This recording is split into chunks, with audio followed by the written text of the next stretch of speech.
All right, today on a cloudy day, I was debating on whether we should be using lights or not. Because I think we should be, because I don't know about this sun and clouds and stuff. But today we do the tastiest, best Philly cheesesteak you'll ever have in your life. That's it. That's today. Super, super, super simple. So what I want to first do before I get this board all oogie with, you know what? I forgot a meat cutting board. I'll go get that in a second. I always forget something, don't I?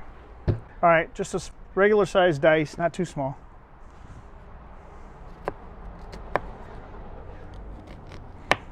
God, I need new knives. That's my first investment in the next 2 days. All right, these are done. So, I don't have anywhere to put these. That's okay, I'll just move these over here. It's fine. So, whenever you're using what do you call these, a little cutting board thing, put a towel underneath it so it doesn't slip and slide around. Now, this is choice ribeye steak. I've had it in the freezer for 45 minutes and it hasn't done squat to it. It's just as not frozen can be. I don't even get what's going on, to tell you the truth. You would think that 45 minutes it would be good. In 45 minutes you would think it'd be frozen, but you don't check it. Give yourself 2 hours before you start cutting it, because cutting it when it's a little bit frozen is a lot easier when it's fresh. So you want to take off this fat. You don't have all this fat in there. And I think there's a bone here too, which I thought was going to be a lot easier to take out because it was going to be frozen. But it's not, because for some reason, I guess my freezer sucks. I'm going to be making 5 sandwiches. I'm going to make 1 today and then 4 tonight. So I'm cutting up all the steak that I'm going to make tonight. And now, once we get all this damn fat off of here, you slice it. You get the sharpest knife you have, which is not this one, and you slice it as thin as possible. Literally, the thinnest you can cut it, the better. Not the thinnest, the thinner. Learn grammar, Chad. Learn your English. Now what you want to do is, once you get that done, cut it this way. And you don't want to make hamburger out of it, but there's Geno's and Pat's in Philly, right? Well, one of them takes the steak. Well, they both take the steak and they slice it this way. There's some fat on my damn hand. What the hell? And they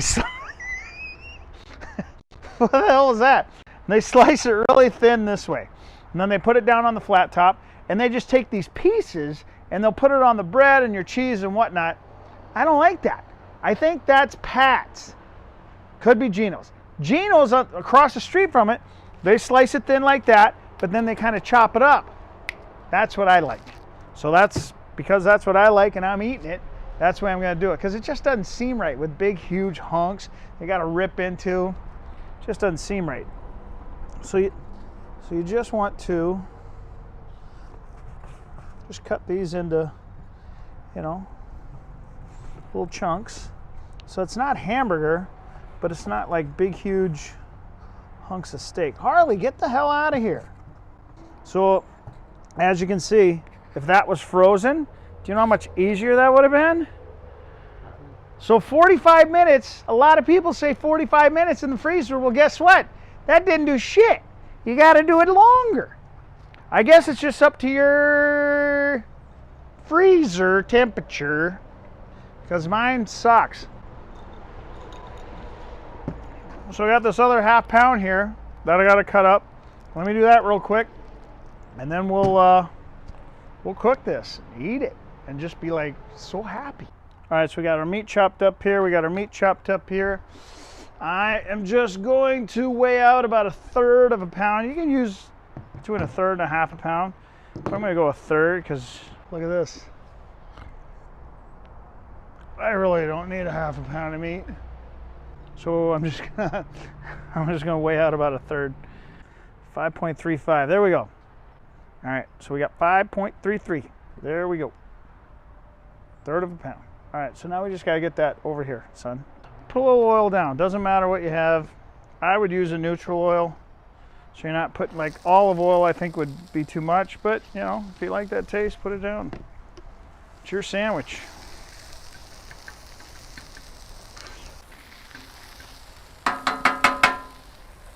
All right, so now we just need to figure out the bread. Oh, the bread, you want to get a, what's this? This is a French baguette. $2.60 for that, that's not bad. And then just cut the damn thing in half, cut the ends off, then cut it in half. And you know what, against my better judgment, I'm not gonna toast it. Because I've actually seen people put their baguettes in a plastic bag and put them in the fridge to get them soggy, because they want them soggy for some reason. So I'm not going to rock the boat. I'm just kind of feeling to see when it starts getting hard. I'm going to take that piece off. So it's kind of getting hard right there. So I'm taking that off. Now I'm going to figure out about where half is. I'm going to go with right there. That looks like it's about half. And then we'll just cut this like this.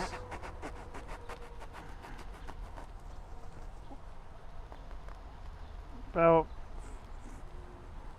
almost all the way through. Boom! Shalaka-laka. Oh, that's beautiful. This thing was just made today. So the longest thing that it's going to take is damn onions. Once the onions are done, you're set.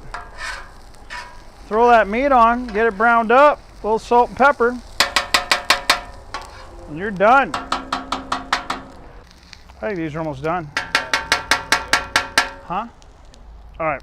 So these things are almost done. So let's hit them up with a little salt. Not a lot, just a little bit. A little pepper. Let's get this cranking. All right. Now we'll get our beef down. A little oil.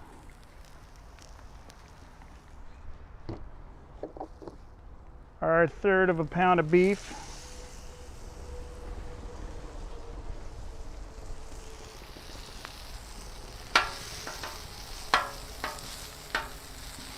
I think that'll be plenty. I think that'll be plenty of beef.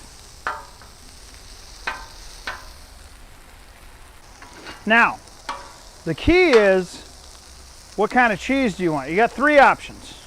So you can buy a jar of Cheese Whiz, either microwave it or put it on the stove, and you can put that on it. If you're gonna do Cheese Whiz, do not salt your meat, because the Cheese Whiz is super, super salty. You can use American cheese, either yellow or white. Perfectly acceptable. I'm gonna actually, I think I'm gonna do one of each, or not the Cheese Whiz, but provolone. You can also use provolone. I personally like the provolone better, so since we're going to be doing the provolone, I'm gonna season the meat just a little bit. We're gonna do provolone, and I think, because this is gonna be my son's lunch, and he likes him some American cheese, I think I'm gonna do both, so we can taste both and tell you which one's better. You want those, not burnt, but just flavorful bits of doneness. That's what we want. Pretty soon we'll mix in some onions, put some cheese on it, throw it on a bun, call it a day. Simple. Easiest damn sandwich you'll ever make in your life. So right now I'm gonna mix a little bit of these onions with it.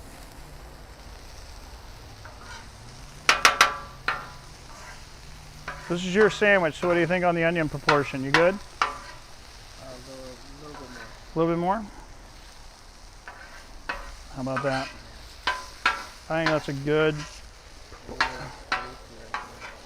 that's gonna be flavorful. All right, we'll do one American. Do a provolone. You know what, I had him cut this really thin. You want two? Put the bread right over top. Pretty sure this is gonna be awesome. What do you think? Yeah? I said, pretty sure this is gonna be awesome. What do you think? He goes, he's all excited. He's all excited. Take it, go underneath all your meat, flip it over. Get all your little scraps. Oh my good Lord. I don't care who you are, that looks delicious. What do you think, buddy? It's pretty good. Yeah.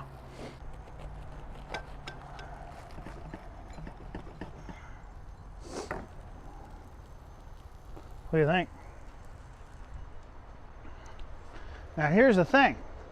I like a little spice to my sandwiches, so I would either take some hot jardinera. Here, look, because I'm from Illinois. Now in Illinois, we do something similar to this called Italian beef. It's not big chunks on the griddle. It's like slow cooked in like a jus, but we always put hot jardinera on it. That would be tasty. Or I think you could either cut up some of these mazzetta, these hot chili peppers, cut some of those up and put it in it. I think that'd be tasty too. Or just eat one like after each bite. But I'm gonna taste, we'll taste the provolone. I think there's enough meat in there, don't you think? Yeah, let's taste the provolone.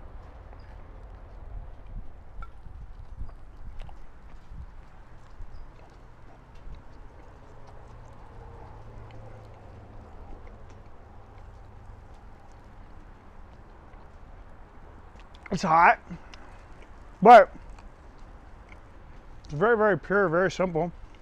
Just meat, cheese, and bread. Bread's awesome. I don't know. I can't tell if I'd want it toasted or not. I think I might want it toasted, but that's just me. But I know, like the traditional Philly cheesesteak, they don't toast it.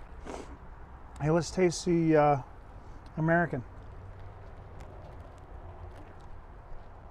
See? That little crunch toast out there? Better. Oh my God. Okay. Use American cheese. Don't use provolone. Oh my God. It's like night and day. That is a ridiculous sandwich. Super, super simple. Chop up a steak, really thin. Cut up your onions. Get them golden brown. Cook your steak. Get some American cheese. Throw that on there. I'd probably eat one of these in between bites. That's what I would do to get a little pepper action there. All right. I'm Chad. Subscribe. Hit the little ding-a-ling, ding button. And cook this. Cook this.